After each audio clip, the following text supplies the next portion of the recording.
What? Wow, I'm still kicking myself. I want to be up there now. I want to investigate this yacht club. It's like, I don't, maybe I need to Well, talk to my, maybe I need to let talk me to my team. personally invite you to come anytime, and you could be a guest speaker, and you can investigate with us, or if you just want to come and do it by yourself, we can try and make that happen.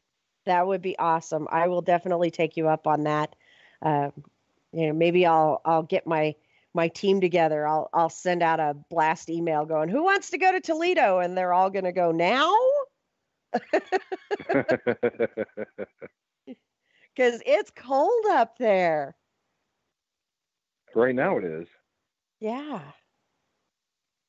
Yeah. Most people feel bad for us in Colorado in the wintertime, but you guys are really getting nailed this year with the cold temperatures and stuff.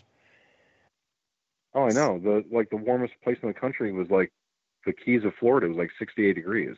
Right. Everywhere else was, you know, really cold in comparison to past years.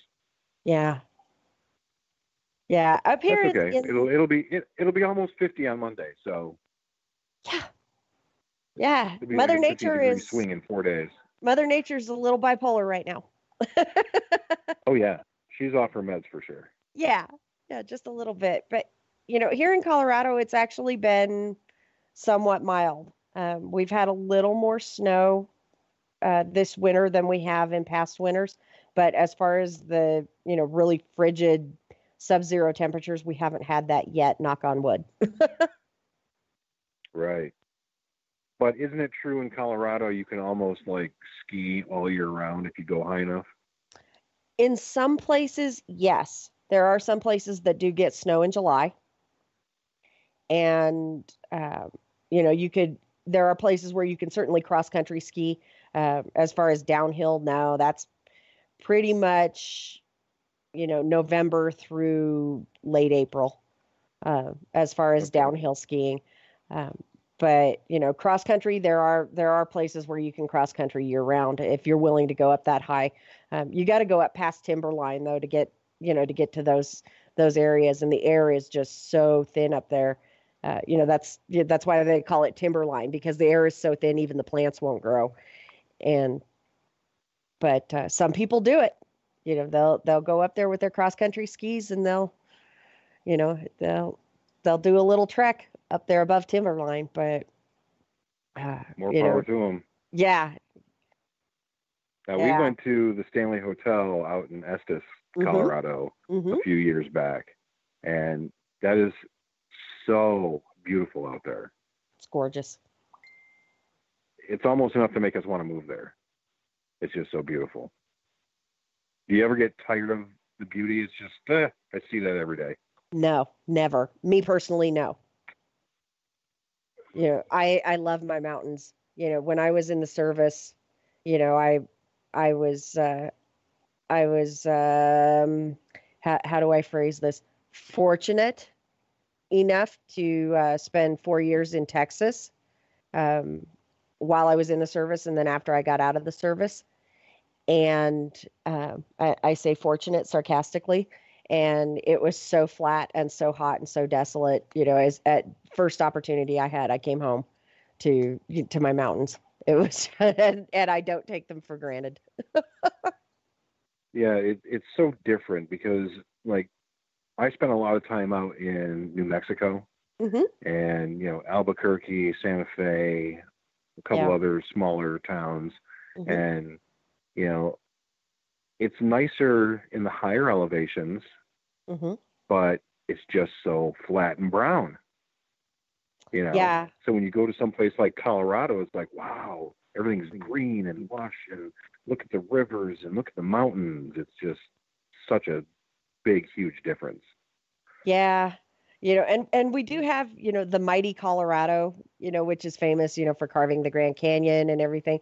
And, people from the Midwest, who are used to seeing, like the Mississippi River or the Missouri River, or, they come out and they see the mighty Colorado and they're like, man, that's nothing. It's like, you know, It's like, yeah, but you really don't know how deep that water is. Out in the Midwest, they have, stretches of like the Mississippi where it's a mile wide, and, the Colorado, it's just a couple 100 feet wide, but you really have no idea how deep it is. And, during drought years, they find cars and stuff, from bygone eras that, somehow found their way. In addition to that, though, look at the thousands of years it took to carve the Grand Canyon, and look how wide it was at one point. Oh, yeah. Yeah, it has definitely sought its lowest level, and it's gotten there, and, it's got to be a strong river if it's cut through rock like that. Oh, yeah. Right? Definitely. It's not just some muddy, mile-wide stream. Right. Like the Mississippi. Yeah. And that's the biggest complaint that I hear.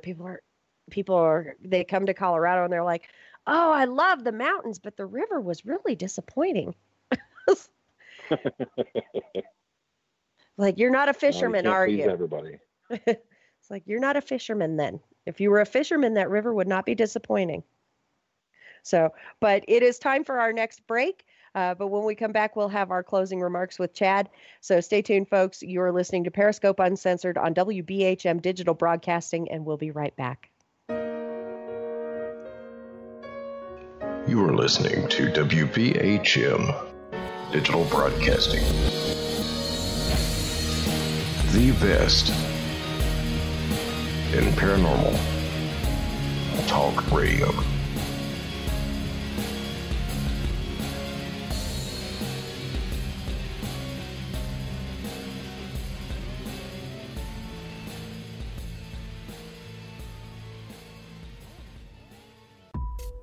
Since 1948, Fate magazine has brought you reports of the strange and unknown, all of them true.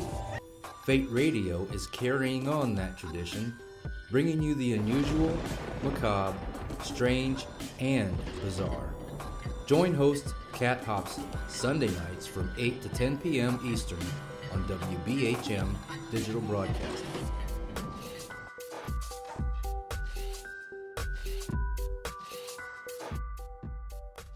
Son of a... Hey, son. Mother... Son? What are you doing? Hey, Mom. I'm getting ready to listen to Periscope Uncensored. By expanding your vocabulary. Well, it is uncensored. Son, the uncensored part of Periscope Uncensored is Jax and I getting down to brass tacks with all aspects of the paranormal. There's no fluff on our show. So, no off-color commentary? I didn't say that. Awesome! What? Son? I just hit my head. Oh boy, I'll go get you an ice pack. Catch Periscope Uncensored Thursday nights at 9 p.m. Eastern, only on WBHM Digital Broadcasting. You are listening to WBHM Digital Broadcasting, the best in paranormal talk, only on Paranormal Experienced Radio.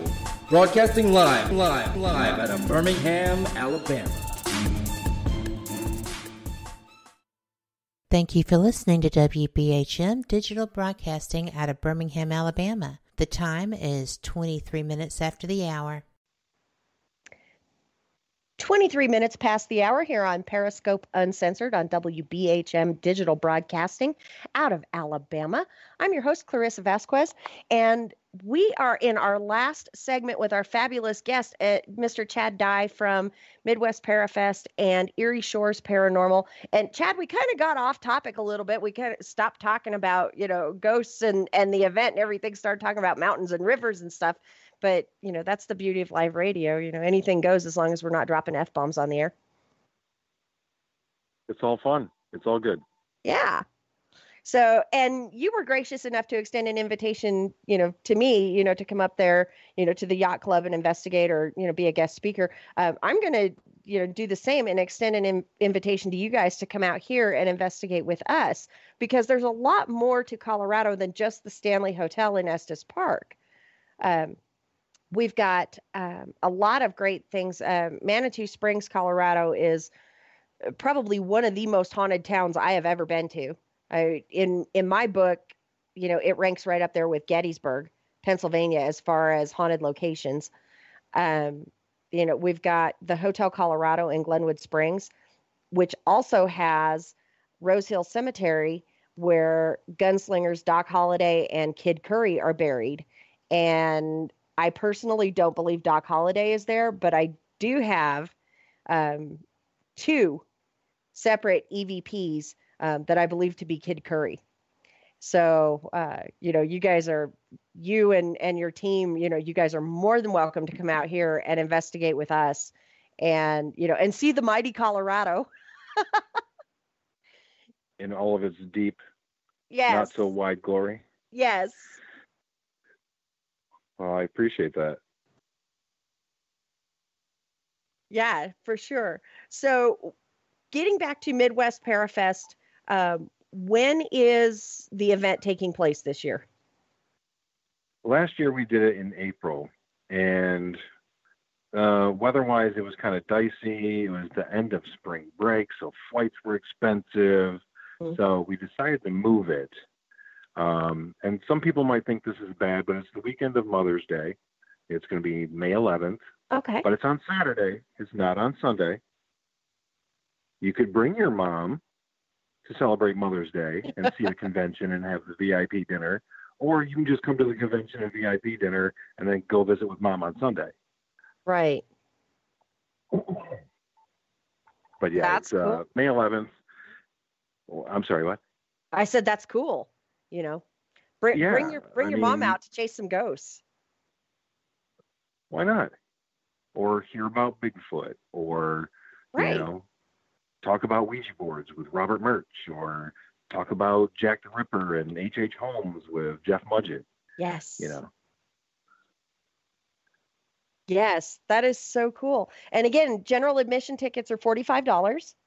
And if you want Correct. to be part of the VIP party, that's an additional $60. Correct. And those the tickets, VIP dinner is limited. Yes. And those tickets can be purchased at eriesshoresparanormal.com? That's correct. Awesome. And so as far as vendors go, is it just going to be, the speakers having tables, or do you have additional vendors that are going to be there? We have additional vendors on our website. You can click on speakers and see who the speakers are and read a bio about them. And if you click on their picture, it'll take you to their page to learn more about them. We also have a vendor tab where you can see everyone who's coming to be a vendor. And those links are also linked to their page. So whatever it is they're selling or doing, you can read more up about them. We're very proud of the fact that we do that for them, because who wants to come to an event and not know who's going to be there? So we're very proud that we put that out there, tell you who our vendors are. We've got equipment people, we've got jewelry people, metaphysical people. We've got, of course, all of our psychic mediums that'll be there, in addition to the meet and greet table for all of our speakers. Outstanding. So it sounds like there's a little something for everybody there. Well, there really is. We'll have food trucks in the parking lot. We may have some other special appearances that we haven't secured yet out in the parking lot. Last year we had the Mystery Machine, the original Hanna-Barbera Studios Mystery Machine. So that was pretty cool. And depending on who our sponsors are going to be, we might have some sponsors out in the parking lot as well. And we're always looking for sponsors. Anybody that wants to be advertised as being part of this event. Without our sponsors, this event would never happen. Right. The talent costs money and stuff like that, but we do this for everybody. And anybody that wants to become a sponsor of this event, you could become a kickoff sponsor for as little as $150, and your name will be on the official event T-shirt. Your name will be on banners. We'll advertise you on all of our social media. And you can click on the tab that says sponsors to get more information on how to become a sponsor. But again,